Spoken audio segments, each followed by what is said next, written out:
அமைச்சர் பொன்முடிக்கு எதிரான சொத்து குவிப்பு வழக்கில் வழங்கப்படும் தீர்ப்பு பற்றி அதிமுக நிர்வாகிகள் யாரும் கருத்து தெரிவிக்காமல் அமைதியாக இருப்பது விவாதத்தையும் ஏற்படுத்தியுள்ளது. தமிழ்நாடு அரசியலில் அடுத்தடுத்த பரப்புகள் ஏற்பட்டு வருகிறது. தொடர்ச்சியாக விறுவிறுப்பான சம்பவங்களும் நடந்து வருகிறது. அமைச்சர் பொன்முடி சொத்து குவிப்பு வழக்கில் குற்றவாளி என்று தீர்ப்பு வழங்கப்பட்டு உள்ளது. அதே போல பொன்முடி வழக்கில் என்ன தண்டனை வழங்கப்படும் என்று நீதிபதி ஜெயச்சந்திரன் அறிவிக்க உள்ளார். வருமானத்துக்கு அதிகமாக சொத்து சேர்த்த வழக்கில் அமைச்சர் பொன்முடி, அவரது மனைவி விசாலாட்சி ஆகியோரை விடுதலை செய்து சிறப்பு நீதிமன்றம் அளித்த தீர்ப்பை சென்னை உயர்நீதிமன்றம் ரத்து செய்தது. 2006 முதல் 2011 ஆண்டு வரையிலான திமுக ஆட்சியில் உயர்கல்வித்துறை அமைச்சராகவும் கனிம வளத்துறை அமைச்சராகவும் பதவி வகித்த அமைச்சர் பொன்முடி வருமானத்துக்கு அதிகமாக 1,75,00,000 ரூபாய் அளவுக்கு சொத்து சேர்த்ததாக லஞ்ச ஒழிப்புத்துறை சார்பில் வழக்கு பதிவும் செய்யப்பட்டது.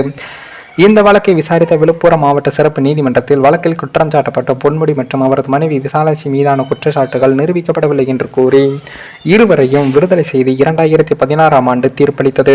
இந்த தீர்ப்பை எதிர்த்து லஞ்ச ஒழிப்புத்துறை தரப்பில் 2017 ஆண்டு சென்னை உயர்நீதிமன்றத்தில் மேல்முறையீட்டு மனு தாக்கல் செய்யப்பட்டது.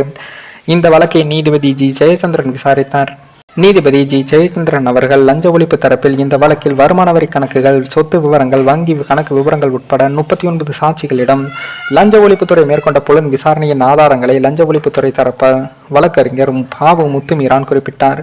அதே போல பொன்முடி தரப்பில் ஆஜரான மூத்த வழக்கறிஞர் என்.ஆர். இளங்கோ, அமைச்சர் பொன்முடியின் மனைவி வருமானத்தை பொன்முடியின் வருமானமாக லஞ்ச ஒழிப்புத்துறையினர் கணக்கிட்டு உள்ளதாகவும் தெரிவித்தார்.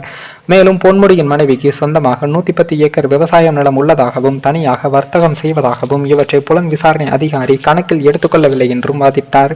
குறிப்பிட்ட காலகட்டத்தில் பொன்முடி வருமானத்துக்கு அதிகமாக சொத்துக்கள் சேர்த்ததாக கூறப்படும் குற்றச்சாட்டுகளுக்கு எந்த ஆதாரங்களும் இல்லை எனவும் அவர் வாதிட்டார்.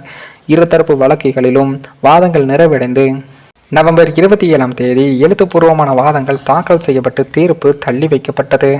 அதே போல அமைச்சர் பொன்முடிக்கு எதிராக சொத்து குவிப்பு வழக்கில் வழங்கப்பட்டுள்ள தீர்ப்பு பற்றி அதிமுக நிர்வாகிகள் யாரும் கருத்து தெரிவிக்காமல் அமைதியாக இருப்பது விவாதத்தை ஏற்படுத்தியுள்ளது. அதிமுக இது சார்பாக அறிக்கையும் வெளியிடவில்லை. பொன்முடி ராஜினாமா செய்ய வேண்டும் என்ற கோரிக்கையும் விடவில்லை.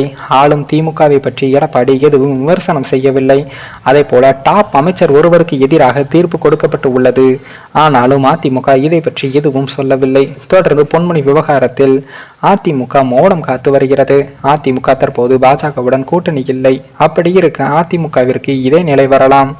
அதிமுக மாஜி அமைச்சர்கள் பலர் மீது வழக்குகளும் உள்ளது. பலருக்கு எதிராக டெண்டர் முறைகேடு வழக்குகள், சொத்து குவிப்பு, ஏன் கொலை வழக்குகள் கூட உள்ளது. அப்படி இருக்க இது பற்றி கருத்து தெரிவிக்க வேண்டாம் என்று அதிமுக தரப்பு அமைதியாக இருக்கிறதோ என்ற கேள்வியும் எழுந்து உள்ளது.